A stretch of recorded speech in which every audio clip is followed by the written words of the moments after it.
Hi. I'm going to talk about the future today, about how social media might be in 2042. But before I start, I kind of need your help.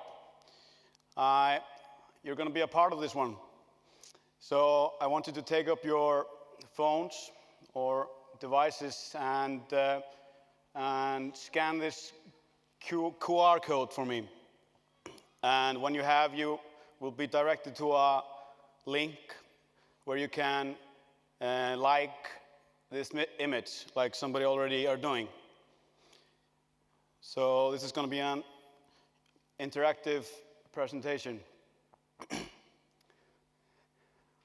we can also see how many are here today.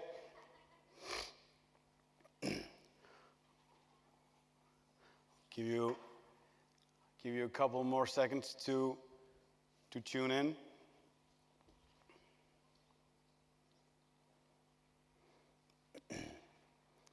Hope it works.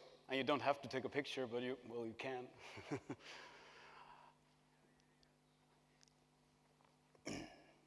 All right. You can always enter in afterwards if you want to. So let's try it out a bit. Just to test if it works. So will you be using Facebook in 2042? So Facebook is now a really big company, has 30,000 employees, has over $55 billion in revenue last year, and over 2.2 billion users. So you can see that most of the people say no. So hopefully some of my ideas today will maybe be something that we can go, well, some kind of a social media that you can accept on later on. And if I have a question today, you can always tell the late bloomers that you can enter here through the link above. But let's continue. So I want to start by going back 23 years. So 2042 is in 23 years. So just to get in retrospective how things were in 1996, or 23 years ago, Hotmail got launched. And I think some of you even have Hotmail today. And the USB got released, the first one. And this one got released as well, Nintendo 64. I guess some of you remember this one. But now the game consoles are all connected. So nobody's really playing Nintendo 64 anymore. But let's get a little bit of how social media is today. So social media today is all these different platforms. It's Facebook, it's LinkedIn, it's Instagram, it's Twitter. And we're maybe on all of them, or we're just on one of them. There's so many, and we don't really know where they're going.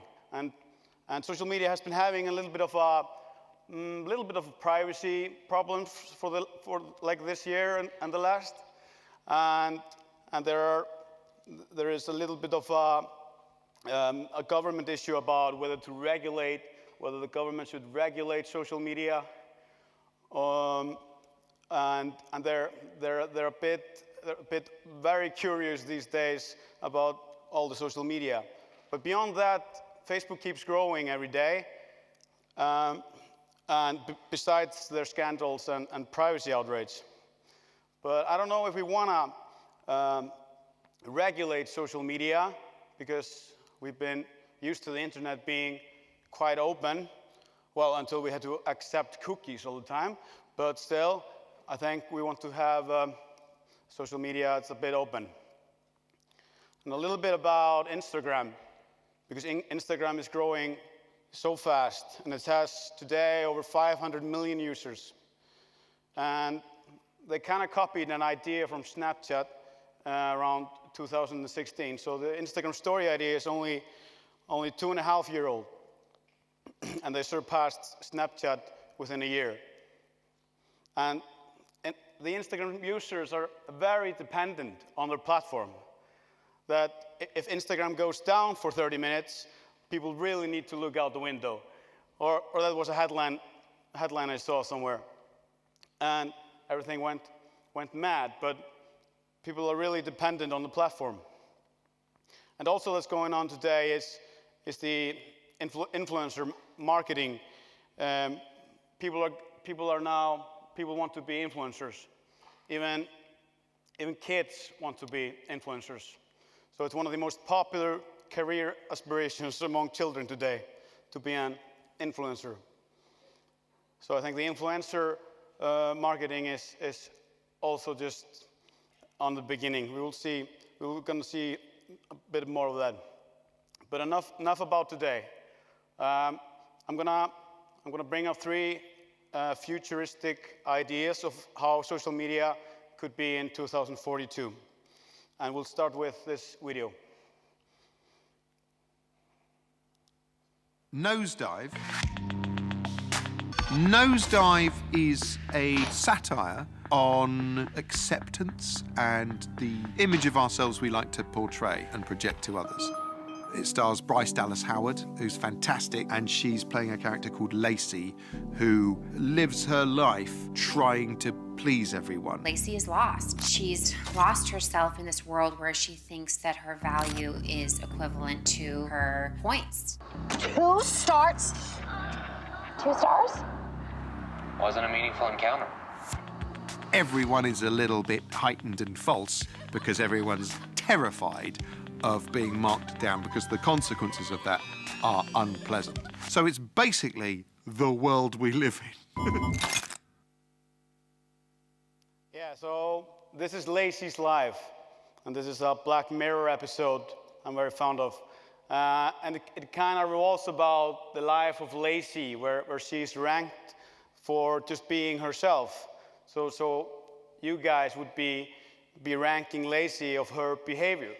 Just like you saw in the clip, the guy just gave her 2 stars because it wasn't a meaningful encounter.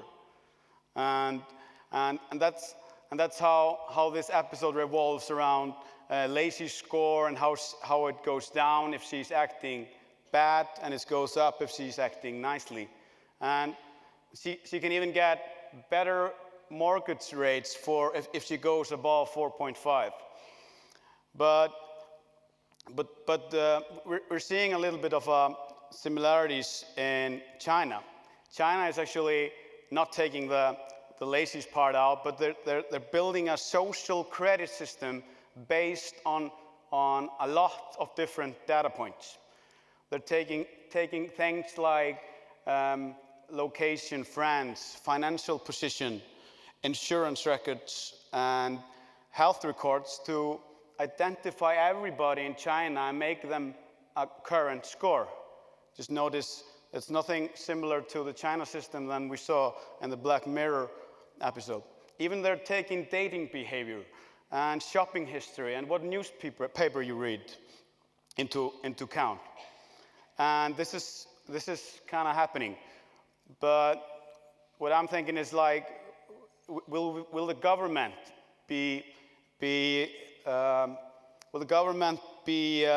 more involved in social media in 2042? So will everybody have a score? Will everybody be ranked? You will have a lower rank if you have a couple of friends with a lower score, etc. So a social credit system would be looking something like this. So this person in the picture has a score of 588, and the score ranges from 350 to 950. So it's basically you can define if you're a lower or middle or upper class in the digital world. And even this guy who has the score of 588, he can't buy domestic airline tickets in China because his score is too low. And he can't buy certain seats on a train because his score is too low. Will this be the reality of the future? I don't know. But we could see this being the life of today. We could see everybody being ranked. Maybe you would know each other's scores. I guess that would be a privacy issue as well. But but this could be some kind of a reality that government tracks you even more. And like here in the game of Pokemon Go, you wouldn't be leveling up there, you would really be leveling up in real life. So a question for you guys, would you want the social credit system in your country? So take up your phones and you should be able to enter immediately through in the system. So it's basically 90% that says no. Well, yeah, I think I would say no as well. All right, let's continue. The idea number 2. These platforms you know. This is the iPhone Find My Friends app, which you can find in your iPhone, where you can track your closest friends and family in real time, where they are. And also, this is the Snapchat map, which basically does the same. You can see all those Bitmojis and all your friends there, and in real time, and where they are and where they have been traveling. But it hasn't been going really well for Snapchat these days. The stock prices are going down, and one of our most beloved celebrities on Snapchat, she quit. But back to the future. Meet my friend Adam here. Adam, he comes from a town in Denton, Texas, which is about the size of Reykjavik. As you can see, his Bitmoji up there in the north of Dallas. It kind of looks like this. So let's say that I'm gonna find my friend Adam in 2042, and this is how Denton looks in 2042.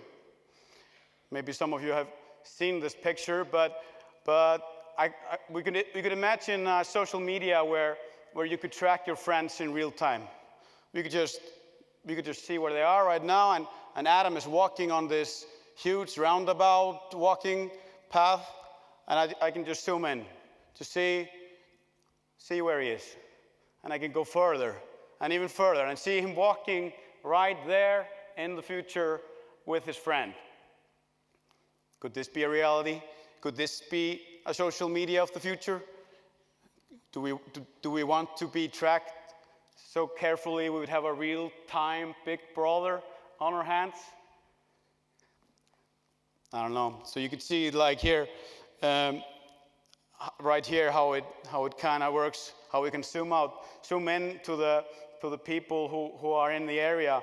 But well, it also covers a lot of privacy issues. But I think we will see more of this in the coming future. We will see more of big resolution photos.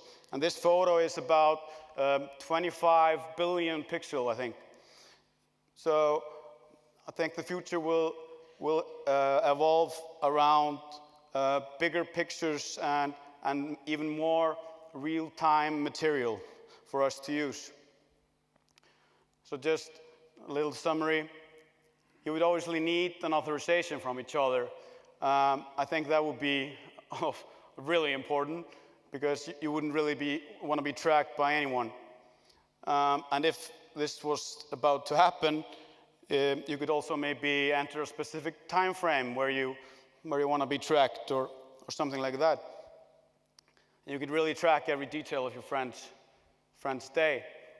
So let's go into that one. If you like that one even better, about if you want your closest friends to track you in real time, or have the capability, because it's not only tracking you, you would have the power to be tracking them as well. So it's a bit more positive. 1/3 like the idea. It's kind of good. All right. I thought it would be more negative, actually.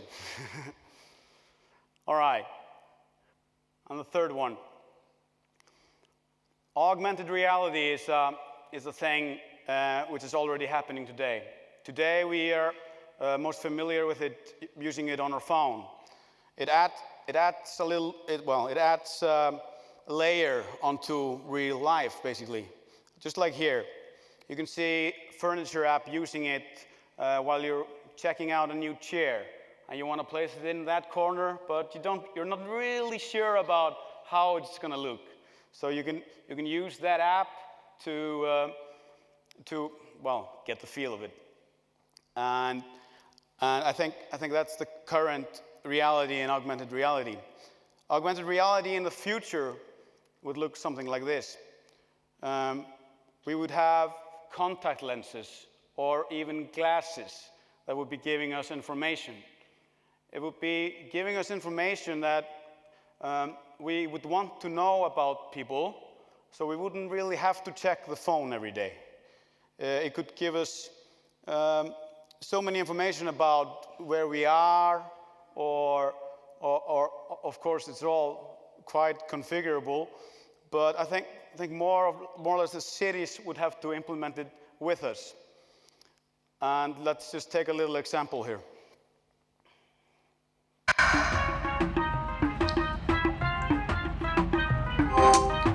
¿Quién soy yo?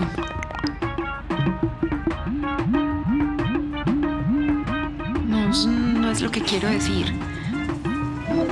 ¿Para dónde voy? No. Puedo volver a empezar.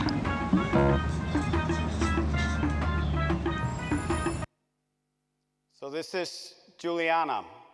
Juliana is she lives in Colombia in the town of Medellin. And she's there on the train, just asking a bit, who am I? She's having a bit of a life crisis.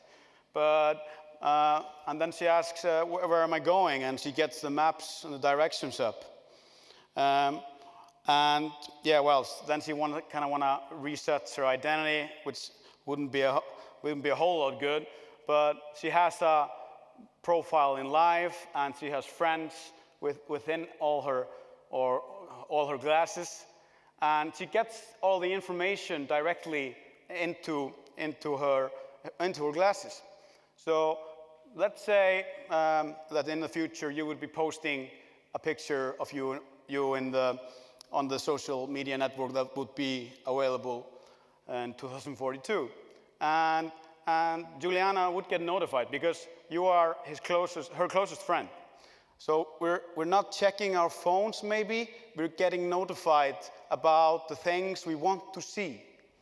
And I think that's how the augmented reality might be useful for the social media of the future. And here we can see her walking down the street in Medellin. All the streets are covered with offers, and the roads are telling her in which way you should be walking. Like on the right side there's the points of interest in Medellin, and she would be able to do a lot more things because she's notified of things to do, about what's happening, etc., etc. So that's augmented reality. Yeah, also if we go back, we can also talk about identifying people. We could maybe see a future that everyone would have a tag on themselves, and I would be walking down the street and see a friend that I know, but I couldn't really know his or her name. But the glasses would help me recognize it, and I wouldn't have to go through the embarrassing moment of not remembering her name. So that's like one of the augmented reality points I have, and so I think it also depends a little bit about how restaurants and even the cities and towns react to that reality. So let's just tell me a little bit about how you like that one. Would you want to be notified? Would you want augmented reality in the future to be having a little more effect on your life?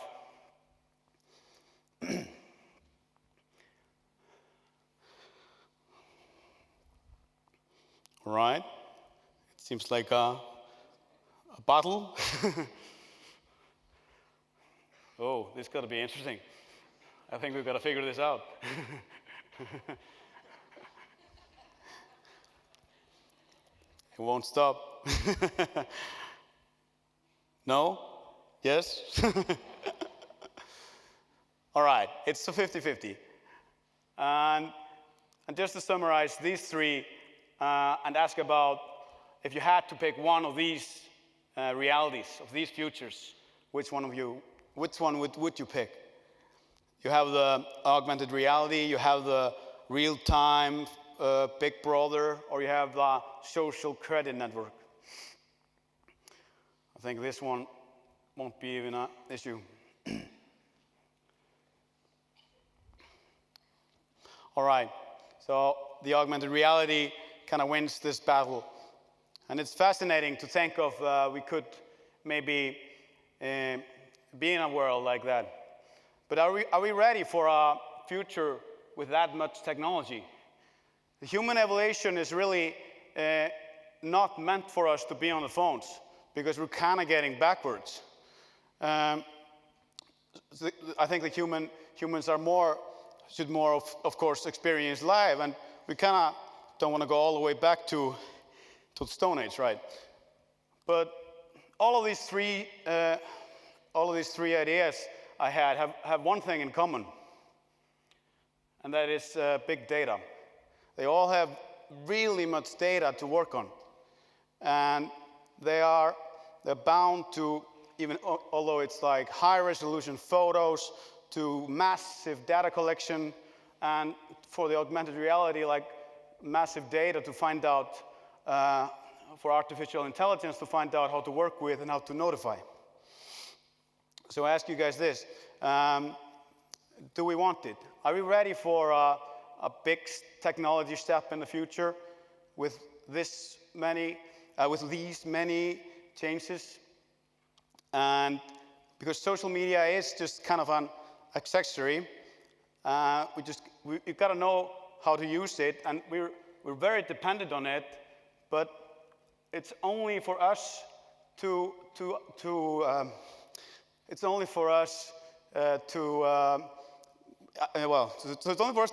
learn how to use it and be able to use it, but we have to be able to use it right. And social media of the future will be there, but just if we want it to be there. Thank you for listening.